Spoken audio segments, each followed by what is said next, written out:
Assalamualaikum warahmatullahi wabarakatuh. Kami dari kelompok 9 kelas B akan mempresentasikan, materi analisa farmasi mengenai, fase gerak HPLC dan HPTLC. Nah, ini ada anggota kelompok kami, yang pertama saya sendiri sebagai moderator, yaitu Dea Azura Putri Rizaldi, lalu ada Wilda Susanti Mulyana, dan ada Zuhra Lutfia. Untuk topik pembahasannya yang akan kami presentasikan hari ini ada pendahuluan dan juga komponen dari instrumen HPLC dan HPTLC yang akan dipresentasikan oleh Zuhra Lutfia, lalu ada fase gerak HPLC dan HPTLC, dan juga cara pemilihan fase gerak dan pada HPLC dan juga HPTLC itu yang akan saya presentasikan sendiri. Lalu yang terakhir ada kriteria pemilihan fase gerak pada HPLC dan HPTLC dan juga persamaan dan perbedaan HPLC dan HPTLC yang akan dipresentasikan oleh Wilda Susanti Mulyana. Baik, langsung saja untuk pendahuluan dan materi selanjutnya akan dipresentasikan oleh Zuhra Lutfia. Kepada Zuhra, saya persilahkan.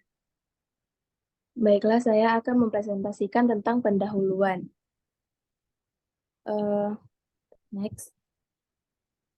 Sebelum kita masuk dalam HPLC dan HPTLC, kita kenalan dulu sama kromatografi. Kromatografi merupakan sebuah teknik atau metode pemisahan molekul yang didasarkan pada perbedaan pola pergerakan antara fase gerak dan fase diam. Kromatografi ini banyak tekniknya, salah satunya yaitu HPLC.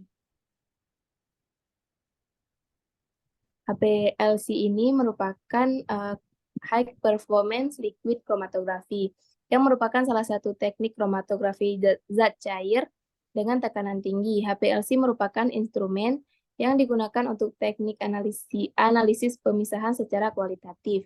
Sedangkan HPTLC atau High Performance Thin Layer Chromatography adalah bentuk kromatografi lapis tipis yang canggih dan otomatis dengan efisiensi pemisahan dan batas deteksi yang lebih baik dan canggih. Dan seringkali merupakan alternatif yang sangat baik untuk gas kromatografi dan HPLC. Selanjutnya, kelebihan dan kekurangan dari HPLC dan HPTLC. Adapun kelebihan dari HPLC yaitu pilihan fase gerak dan fase diamnya luas, dekomposisi dapat dihindari, detektor yang digunakan beragam, kolom dapat digunakan kembali, waktu analisa singkat dapat dilakukan pada suhu kamar. Dan kelebihan dari HPTLC yaitu tebal, sehingga keseragaman menghasilkan garis dasar stabil dalam densimetrinya. Kemudian waktu yang dibutuhkan singkat, mikrosampel, yaitu dia dapat, walaupun dalam bentuk picogram dan nanogram, tetap dapat dianalisis, dan memiliki sifat reproduksibilitas dalam hasilnya. Adapun kekurangan dari HPLC yaitu larutan harus diketahui fase diamnya terlebih dahulu, hanya bisa digunakan untuk asam organik, harus mengetahui kombinasi yang maksimum antara pelarut, analit, dan gradien elusinya. Harganya mahal dan mudah kotor sehingga dia harus sering dicuci. Dan kekurangan dari HPTLC yaitu harganya cukup mahal dan alatnya rumit. Selanjutnya komponen HPLC dan HPTLC.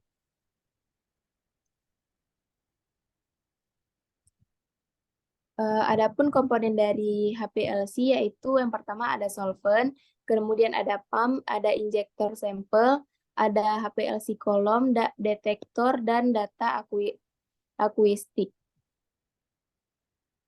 Adapun penjelasan dari komponen tersebut yaitu solvent sebagai tempat menampung fase gerak yang dialirkan ke dalam kolom, pompa tempat mengalirkan fase gerak ke dalam kolom pelarut, ke dalam kolom melalui tekanan tinggi, kemudian injeksi sampel untuk memasukkan sampel, kolom tempat terjadinya pemisahan karena di dalamnya terdapat fase diam, kemudian detektor untuk mendeteksi adanya komponen pada cuplikan yang terpisah, dan terakhir recorder untuk merekam dan menampilkan data analisis berupa kromatogram. Kemudian komponen dari High Performance Thin Layer Chromatography atau HPTLC yaitu ada plate cutter, drying rack, plate cutter, immersion device, plate heater, sample application, development chamber, derivatization device, dan scanning densitometer. Plate cutter digunakan untuk memotong plat HPTLC, immersion device digunakan untuk pelaksanaan teknik pencelupan, sampel application digunakan untuk semprotan atau menyentuh dan memberikan teknik untuk aplikasi. Plate heater digunakan untuk memanaskan pelat TLC pada suhu tertentu. Kemudian derivatization device digunakan untuk menyemprotkan, mencelupkan, dan derivatisasi melalui fase gas. Alasan dilakukan derivatisasi yaitu mengubah zat yang tidak menyerap menjadi turunan yang dapat terdeteksi, meningkatkan kemampuan deteksi, mendeteksi semua komponen sampel, selektivitas mendeteksi zat tertentu, dan menginduksi fluorosensi. Terakhir, scanning densitometer, yaitu pemindai terhubung ke komputer. Pemindai ini menampilkan 3 sumber cahaya, yaitu lampu tungsten, lampu deuterium, dan lampu merkuri bertekanan tinggi. Kemudian contoh dari HPLC dan HPTLC. Untuk HPLC ada simvastatin yang merupakan obat antihiperlipidemia dan anti kolesterol yang sering diproduksi sebagai obat di industri farmasi. Penetapan kadar simvastatin ini diperlukan untuk menentukan kadar sesungguhnya dari simvastatin. Dalam sediaan yang selanjutnya diajukan acuan studi ketersediaan hayati. Salah satu teknik untuk penetapan kadar simvastatin yaitu HPLC. Kemudian untuk yang HPTLC, contohnya pada tuberkulosis yang merupakan penyakit menular yang disebabkan oleh infeksi bakteri Mycobacterium. Obat diberikan dalam bentuk kombinasi dari obat isoniazid, rifampicin, ethambutol, dan pyrazinamida dalam jumlah cukup dan dosis yang tepat sesuai dengan kategori pengobatan. Salah satu metode untuk memisahkan keempat kombinasi obat tersebut yaitu dengan HPTLC densitometry. Metode ini telah mampu memisahkan keempat kombinasi tersebut. Sekian dari saya kembalikan kepada moderator. Baik, terima kasih kepada Zuhra Lutfia yang telah mempresentasikan materi 1 dan 2. Selanjutnya akan kita bahas mengenai fase gerak, HPLC dan HPTLC, dan juga cara pemilihannya, yang akan dipresentasikan oleh saya sendiri, Dea Azura Putri Rizaldi. Baik, setelah Zuhra Lutfia setelah menerangkan bagaimana penggambaran umum dari HPLC dan juga HPTLC, jadi kita tahu kalau kromatografi itu kalau dia fase geraknya itu berupa cairan, maka dia itu disebut juga dengan kromatografi partisi. Jadi HPLC dan juga HPTLC ini termasuk ke dalam kromatografi partisi gitu. Nah, dan yang akan kita bahas di sini adalah terkhusus pada fase geraknya gitu. Yang pertama akan kita bahas fase gerak HPLC. Fase gerak HPLC ini adalah berupa cairan ataupun pelarut yang akan mengalir pada sistem kromatografi yang fungsinya itu membawa komponen campuran yang akan dipisahkan melalui fase diam, yaitu kolomnya, menuju ke detektornya. Jadi kalau misalnya ada sampel yang mau kita pisahkan cairan-cairan komponen-komponen di dalam sampel itu, kita bisa menggunakan HPLC ini dengan cara menggunakan fase geraknya itu berupa liquid gitu. Jadi nanti fase gerak liquid ini akan membawa cairan itu ke kolom ini menuju ke alat HPLC ini. Nanti di dalam alat HPLC inilah yang akan diolah pemisahan dari sampel itu sendiri. Lalu nanti sisa-sisa dari HPLC ini yang tidak digunakan lagi akan dibuang ke limbah ini, ke waste ini. Gitu. Nah, lalu di dalam HPLC itu akan terjadi 2 jenis elusi. Nah, jadi elusi itu adalah proses pemisahannya gitu, proses pemisahannya. Jadi proses pemisahan dari HPLC itu bisa secara isokratik ataupun secara gradien. Nah, kalau isokratik dia itu ketika komposisi eluen ataupun solvennya itu dengan komposisi konstan itu akan dipompa ke dalam kolom selama analisis berlangsung. Jadi ketika fase geraknya itu ada di dalam HPLC ini, dia itu nggak akan berubah komposisinya. Komposisinya itu akan tetap selama analisisnya itu berlangsung. Nah, tapi kalau misalnya elusi isokratik ini berlangsung sangat lama gitu, kita bisa cari solusi dengan cara kita gunakan elusi gradien. Nah, elusi gradien ini adalah kebalikan dari elusi isokratik, di mana komposisi dan kekuatan eluennya itu ya, yang fase geraknya itu bisa berubah-ubah bertahap selama analisanya itu berlangsung. Jadi Ellipse gradient ini bisa kita programkan gitu, bisa kita atur bagaimana jumlah dan juga komposisi dari si element itu saat kita gunakan. Nah, jadi ellipse gradient ini dia juga akan menghasilkan kromatogram yang lebih baik nantinya daripada ellipse isokratik. Nah, kromatogramnya itu seperti ini, bisa kita lihat kalau misalnya isokratik dia itu tidak terlalu begitu stabil gitu, meskipun dia itu komposisinya itu tetap, tapi dia nggak menghasilkan kromatogram yang sebaik elusi gradien gitu.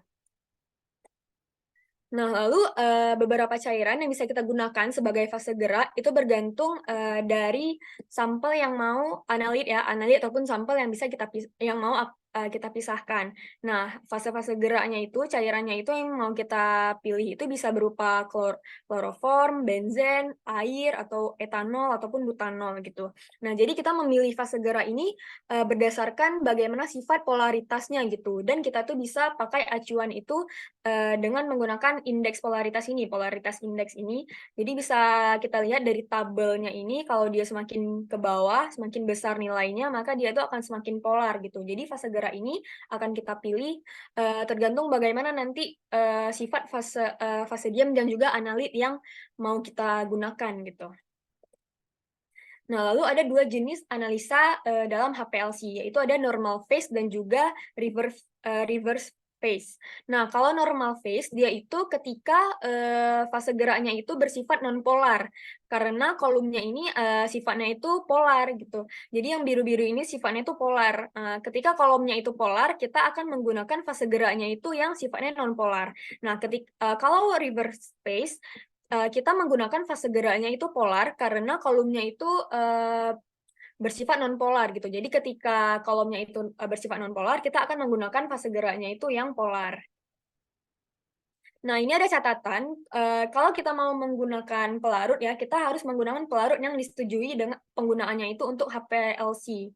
Makanya dari tadi bisa kita lihat ya, kalau ini harus ada tulisannya kayak for HPLC gitu. Dan semua pelarut itu ya harus difiltrasi dulu, disaring dulu dengan ukuran saringannya itu 0,2 mikrometer untuk menghilangkan partikulat ataupun kotoran-kotoran yang mungkin ada di pelarut gitu. Karena fase geraknya itu juga nggak boleh kotor, karena dia nanti akan membawa sampel yang mana nanti kalau misalnya kotor pun nanti dia bisa merusak pemisahan si sampel itu gitu. Lalu yang kedua kita akan membahas fase gerak HPTLC. Nah, fase gerak HPTLC ini fase geraknya itu berupa pelarut ataupun campuran pelarut yang bergerak melewati fase diam. Fase diamnya itu adalah berupa plat gitu, plat pada TLC ataupun HPTLC selama prosesnya. Nah, HPTLC ini lebih bagus ya daripada yang HPLC karena dia nggak membutuhkan waktu lama, dia juga meskipun alatnya itu rumit, tapi kita bisa menggunakannya itu, memproseskannya itu nggak serumit HPLC gitu. Dan pemilihan fase geraknya ini berdasarkan sifat kimia pada analit dan juga lapisan penyerap. Penggunaan fase gerak ini yang mengandung lebih dari 3 atau 4 komponen itu harus dihindari karena seringkali susah untuk mendapatkan rasio yang dapat diproduksi pada komponen yang berbeda. Jadi kalau misalnya suatu fase gerak itu kita pilih kayak misalnya fase gerak apa gitu, yang senyawa organik, kalau dia mengandung lebih dari 3 atau 4 komponen itu sebaiknya nggak usah dipakai karena takutnya bisa mengganggu pemisahan si sampel yang mau kita pisahkan nanti gitu. Nah, untuk pemilihan fase gerak pada HPTLC ini ya, jadi juga sama, ada fase normal dan juga fase terbalik ya, reverse phase-nya itu. Fase normalnya itu ketika fase diamnya itu bersifat polar, jadi kita gunakan fase geraknya itu yang non-polar gitu.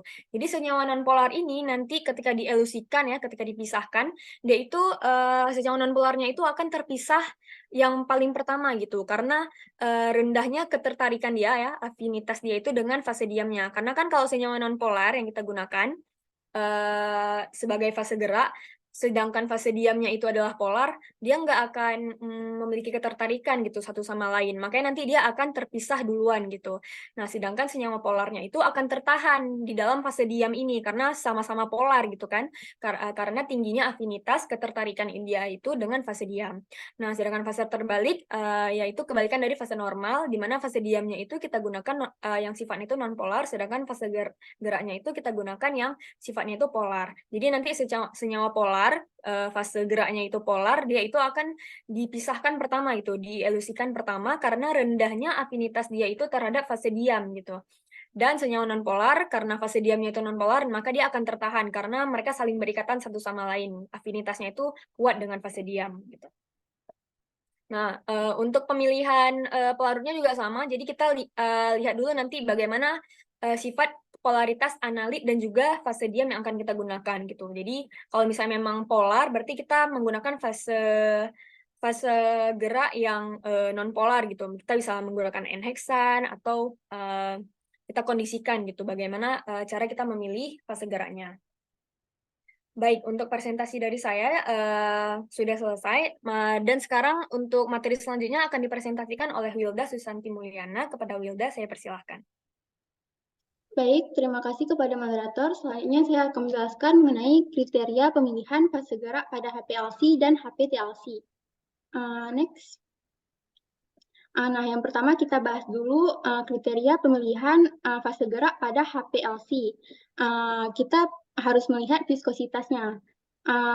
Pelarut dengan viskositas rendah menghasilkan tekanan yang lebih rendah dibandingkan pelarut dengan viskositas tinggi pada suatu kecepatan alir tertentu. Sehingga kalau buat fase gerak HPLC kita pilih viskositas yang rendah. Karena viskositas yang rendah memungkinkan sebelumnya slide sebelumnya. Memungkinkan viskositas yang rendah ini memungkinkan kromatografi lebih cepat karena perpindahan massa berlangsung lebih cepat.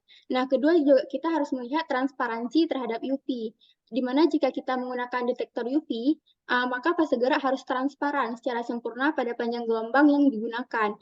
Yang ketiga, kita juga harus melihat dari segi indeks biasnya, di mana perbedaan indeks bias antara pelarut dengan sampel harus besar jika bekerja dengan batas-batas deteksi tertentu. Yang keempat, kita juga harus melihat titik didih dari fase gerak pada HPLC. Pelarut dengan tekanan uap tinggi pada suatu kamar cenderung menghasilkan gelembung-gelembung uap dalam detektor, sehingga kita menggunakan lebih baik memilih fase gerak dengan titik didih yang sedang. Next. Nah, selanjutnya ada kemurnian. Fase gerak yang digunakan harus tidak mengandung senyawa yang mengganggu saat dideteksi.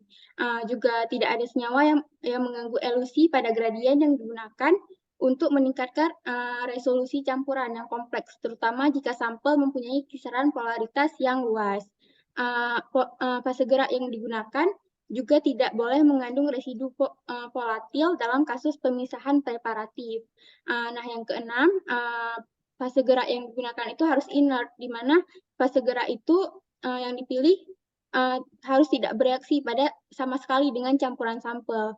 Yang ketujuh ada toksisitas, di mana senyawa-senyawa fase gerak yang digunakan juga harus dihindari penggunaan produk yang toksik semaksimal mungkin. Nah, fase gerak yang paling sering digunakan untuk pemisahan dengan buffer terbalik adalah campuran larutan buffer dengan metanol atau campuran air dengan asetonitril. Nah, next. Nah, ini kriteria pemilihan fase gerak pada HPTLC. Sama saja seperti pemilihan fase gerak pada HPLC, di mana sifat kimia yang perlu diperhatikan untuk memilih pelarut dalam HPTLC adalah kemurnian dari fase gerak yang dipilih, stabilitas yang memadai, viskositas yang rendah, partisi atau pemisahan linear, tekanan uap dipilih yang sedang, dan daya toksik dari fase gerak yang serendah mungkin. Next. Nah, selanjutnya saya akan membahas persamaan dan perbedaan antara HPLC dan HPTLC. Next. Nah, HPLC dan HPTLC adalah dua jenis teknik kromatografi yang disempurnakan. Keduanya beroperasi dengan otomatis dan menghasilkan hasil yang akurat. Fungsi HPTLC dan HPLC sama-sama berfungsi untuk memisahkan, mengidentifikasi, dan mengukur komponen dalam campuran. HPLC dan HPTLC juga sama-sama menggunakan fase diam padat dan fase gerak cair. Keduanya melakukan pemisahan dengan membawa campuran yang akan dipisahkan oleh fase gerak bersama dengan fase diam. Ini memungkinkan penyerapan komponen ke dalam fase diam berdasarkan karakteristik kimia dan fisiknya. HPLC dan HPTLC, mereka juga sama-sama diaplikasikan di banyak bidang, termasuk farmasi, lingkungan, forensik, dan bahan kimia. Next. Selanjutnya ada perbedaan dari HPLC dan HPTLC. Dari segi definisi, HPLC mengacu pada suatu bentuk kromatografi cair untuk memisahkan senyawa yang terlarut dalam larutan. Sedangkan HPTLC mengacu pada bentuk kromatografi planar yang canggih. Dari segi singkatan, HPLC adalah kromatografi cair bertekanan tinggi atau kromatografi cair kinerja tinggi. Sedangkan HPTLC memiliki kepanjangan kromatografi lapis tipis kinerja tinggi. Tipe kromatografi dari HPLC adalah kromatografi kolom, sedangkan tipe kromatografi dari HPTLC adalah kromatografi planar. Dari segi mekanisme, HPLC terdiri dari sistem aliran yang digerakkan oleh pompa melalui fase diam yang diisi dalam kolom, sedangkan HPTLC adalah jenis kromatografi planar, di mana pelarut bergerak melalui fase diam yang dipasang di atas pelat. Next. HPLC menggunakan fase diam yang diisi ke dalam kolom, sedangkan HPTLC fase diamnya dipasang pada pelat. HPLC pada dasarnya adalah kromatografi fase terbalik, sedangkan HPTLC adalah kromatografi fase normal. HPLC adalah sistem tertutup, sedangkan HPTLC adalah sistem terbuka. Tekanan pada HPLC menggunakan tekanan tinggi, sedangkan HPTLC beroperasi pada tekanan atmosfer. Next. HPLC membutuhkan waktu 2-60 menit per sampel, sedangkan HPTLC membutuhkan waktu 1-30 menit per sampel. HPLC tidak memungkinkan analisis paralel, sedangkan HPTLC memungkinkan analisis paralel. Hasil dari HPLC keluar melalui mesin, sedangkan HPTLC keluar melalui mesin atau dapat dilihat langsung dengan indera manusia. Kemudian resolusi dari HPLC memiliki resolusi yang tinggi, sedangkan HPTLC memiliki resolusi yang sedang. Next. Kesimpulan yang dapat diambil dari dari praktik presentasi kami yaitu HPTLC memiliki kinerjanya lebih baik dibandingkan HPLC. HPLC adalah teknik kromatografi yang disempurnakan dari kromatografi cair. Oleh karena itu, alat ini berisi fase diam padat yang diisi ke dalam kolom. Selain itu, teknik ini menghasilkan hasil dengan efisiensi dan resolusi yang tinggi. Sedangkan HPTLC adalah bentuk kromatografi lapis tipis yang disempurnakan. Oleh karena itu, ini berisi fase diam yang padat yang dipasang pada pelat. Namun, alat ini menghasilkan hasil yang cukup baik dan dengan hasil yang sangat efisien. Baik HPLC maupun HPTLC adalah dua jenis teknik kromatografi otomatis yang digunakan untuk memisahkan komponen-komponen campuran. Perbedaan utama dari HPLC dan HPTLC adalah jenis dari teknik kromatografinya. Baik, sekian dari saya kembalikan kepada moderator. Baik, terima kasih kepada Wilda Susanti Mulyana. Baik, sekian segitu saja presentasi dari kelompok 9. Berikut ada referensi yang kami gunakan untuk sebagai paparan presentasi kami hari ini. Sekian, terima kasih. Wabillahi taufiq wal hidayah. Wassalamualaikum warahmatullahi wabarakatuh.